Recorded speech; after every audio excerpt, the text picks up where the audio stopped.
with jiu-jitsu guys, because if you know what you're doing, if you even look like you know what you're doing, as soon as you touch them, they'll sit on their butt. Yeah, right? So when I'm here like this and I just touch his foot, he's going to see, they want to lift it. The second his foot starts coming off the ground, you don't have to tap him on the head, right? Okay, don't steal my move, right? Okay, but from here, right, and the reason I like this loose is because I can pull it to the outside of the shoulder. If the gi's tight, I can't use it as well. I'm stuck with my hand near a center line, which is great if you want to do something with it, yeah? But a lot of the time, if I have this grip, and it's very early, I'm wanting to off balance him to that side, yeah? So if I can get this thing swelling, so if I can, when I open this and get it, yeah, I like to do that. I don't mind taking it right off the shoulder, because then you've got a grip behind the person. Yeah, so you can go here and start pulling behind you straight away. Yeah, right. Or you can start pushing into them. But you want a nice loose gi. Yeah, you can shove it in their face, and like you don't have to do this. If I do this, he can still look at. See, he's still looking at me. He's like, right. Okay, so if I get this grip, yeah, and I want to be sneaky, I hide behind him. Yeah, so I'm making, I can't see, right? Okay, but if I do this, can you turn this way? No, because I'm controlling his jaw like that. Yeah. So if I want to go somewhere, if I wanted to go this way, and I didn't want him to track, if I hold here and move this way, he's just going to circle with me. So if I want to circle without him, I'll slap his head the other way. See? And you can get around the corner, because I can make him, even if his body doesn't move, his head's going to go that way. Yeah? Right? And then you can get around to the back of his heel, and then he's like, oh, my foot. And he goes to lift his foot. And you can grab it, or you can sweep him, whatever. But there's lots you can do with a gi. A lot. Yeah? You can do similar stuff, like if you're a no-gi, you're holding like this, sorry, dodgy neck, right? You can do a similar thing, because you can pull with my elbow in front, here like that. I don't want to be like this, yeah, right? Because you can just shoot on my legs. I've got nothing stopping me going forward. It's my elbow that's important, yeah? And with jiu-jitsu guys scared to go near people, right? Yeah, because they're standing with their arms back like this, right? They don't want to go anywhere near them. So if I reach, my elbow is lifting the whole time. Yeah? Because they're paranoid about being double legged, but you can stand bolt upright and not get double legged. So long as you have that connection with their chest. Your elbow, here like this. Right? So if I'm holding, you're putting your wrist against it and my elbow's low. Right? So if he wants to grab my legs, he has to go under that elbow. Yeah? Right? So you can go down, down, down, down, down, turn it over, punch. Yeah? Right? So I'm not reaching over, I'm reaching up. Yeah? So if someone is trying to shoot it on you, yeah, then he's going to walk into my arm. Yeah? Right? And if I know someone loves double legs in jiu-jitsu comp, I'll come out like this, blocking my lapels and protecting my legs. Yeah? So if he shoots on my leg, you just go, oh! I just like, chicken beacon, right in the jaw. Yeah? Shh. See, I don't compete in here, right? Okay? So none of this happened, it's all fantasy, right? Okay? So when I'm here like this, if he shoots it on my leg, my arm can come up to meet him. I'll say arm, but it's always boink, because the ref can't see it. He just sees him shoot in and clunk. He ran into my arm, but it wasn't. I'm deliberately using the back of my wrist from my old karate days, right? So I'm here, comes in, clunk, yeah? Hit him right on the chin, yeah? Right? What's his reaction usually? To lift up. Then I can double in the follow on. Right? Okay? Or if I was doing the double, I come in, lift my head. See, he goes to sprawl. Dunk with the head. What's he do? Lift up. Then I go in for the double. So I'd fake, headbutt, double in. Yeah? Right? It was just an accident. right? Right? Okay, so I want to get this grip. I need to fake. I can't just reach for it, especially with him. So I go under, hands go there. Now I get my grips. Now I can decide how I want to move him. Do I want to spin him in circles? Do I want to yank him down? Do I want to do that new cool throw that everyone's doing and blasting people's heads into the floor? Yeah. Do I want to let go? Do my sneaky thing? Yeah. What do I want to do? Yeah. You've got options, but you've got a lot of options from that grip. Yeah. And again, don't stiff arm. If you're like this, yeah, it's really predictable. Just walk into me. Doesn't even have to be that big. He just leans on me, and I'm off balance because of my stiff arm. Yeah. If this is relaxed and he comes forward, I can move. Yeah. So a lot of the times people give up on like turning throws, especially jiu-jitsu guys, judo as well, especially beginners. And so what will happen is they grip the whole gi like they want to kill it. Yeah. If I could hurt the person by gripping the gi, that's all I do. Right? And they go, ah! Right? Okay, you can't hurt him by gripping the gi.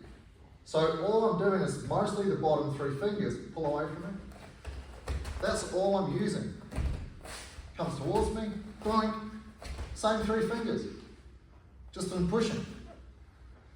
If I'm gripping with three fingers, you're not tensing up your whole arm, and you'll be able to turn and do turning throws, right? Not old busted shoulders, right?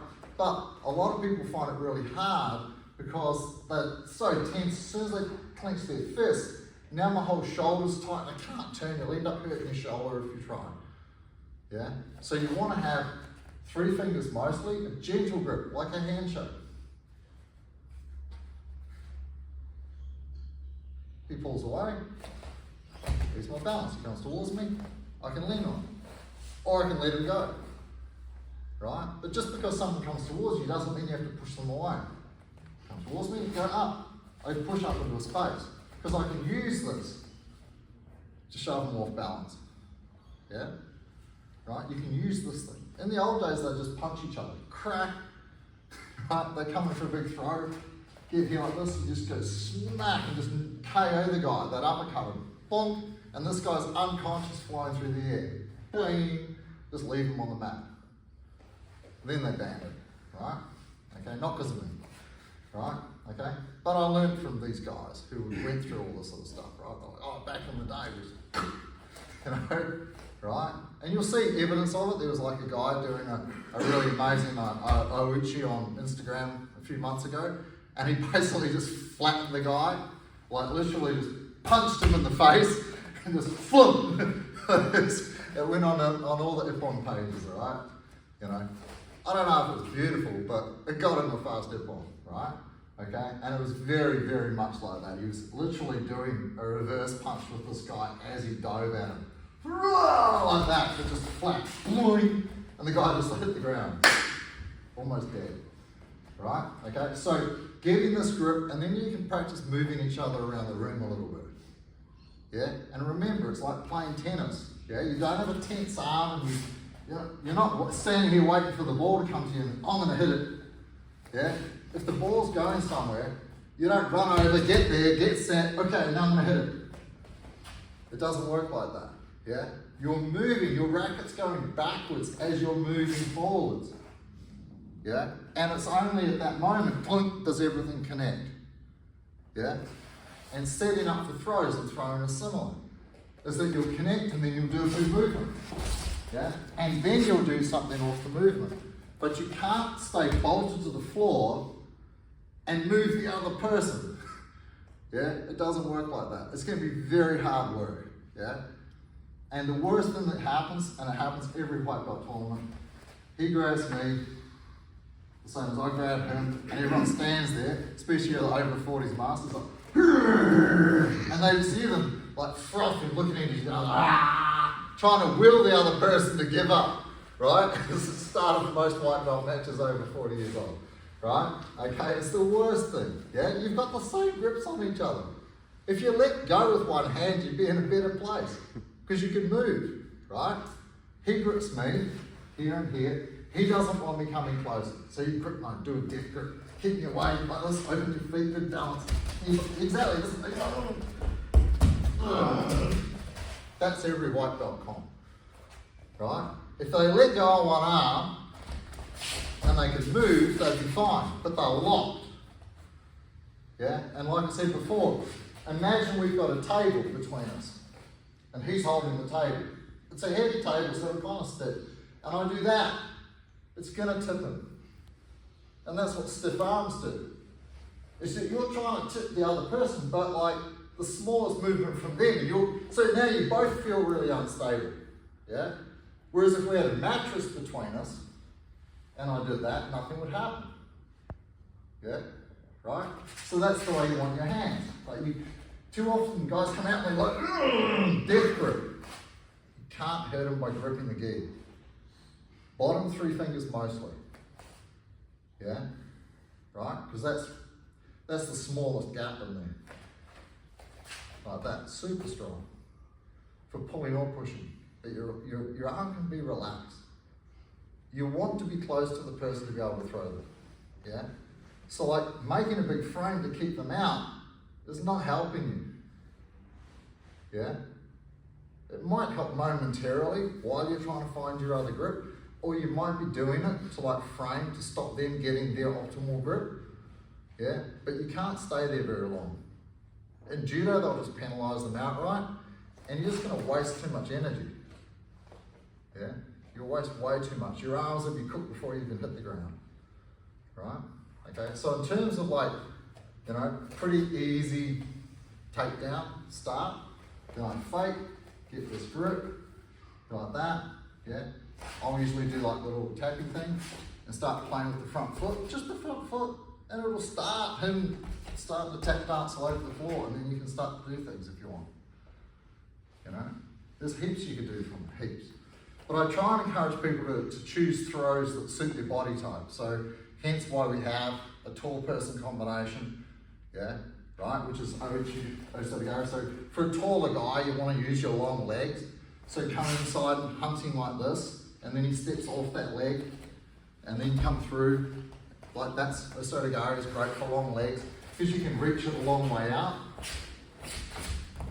Yeah, right, whereas little short guys are going to go, I can't get in there. Right, okay. So short people, or shorter people, would be better off getting the person to fall over them because they're small. Yeah. So in our curriculum, co-retrieval CNR is a better option. So I chase the foot so he steps back, and look, down there's a nice hole here for you. Yeah. So if you drop into a nice squat, you could throw them there, or like I teach the kids, you go through here. So that's a short person combination because you're like down there already. You might not even have to go to your knees, you can just squat deeply. Yeah, right? So you want to use or learn to use your body type. Yeah, and you'll learn to do the same thing on the ground.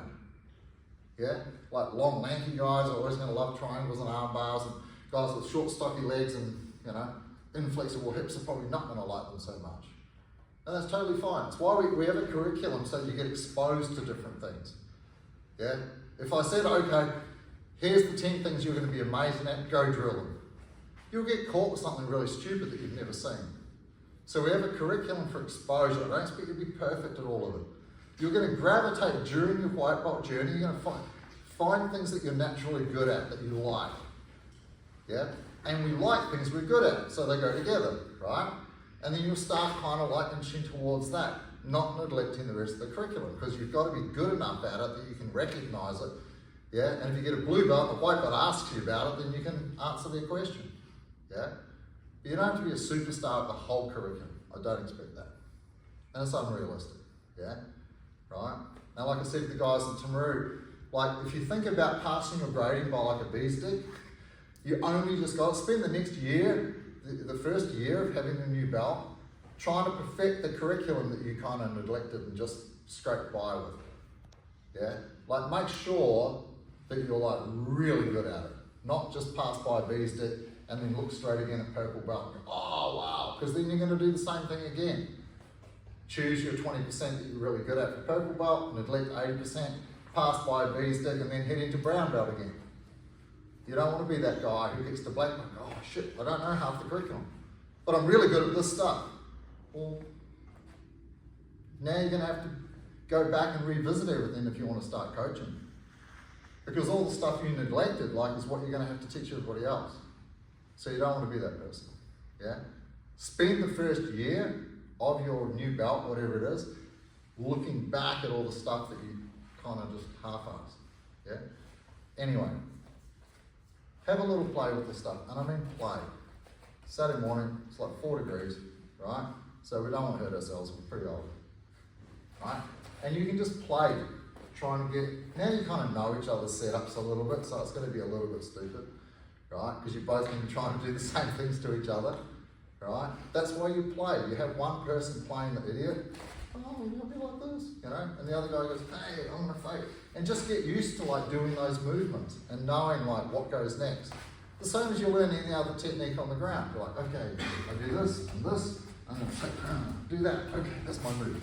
Okay, 1, 2, 3, 4. Okay, and go again. 1, 2, 3, 4. And you just drill it.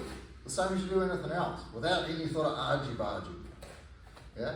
Cool, 1, 2, 3.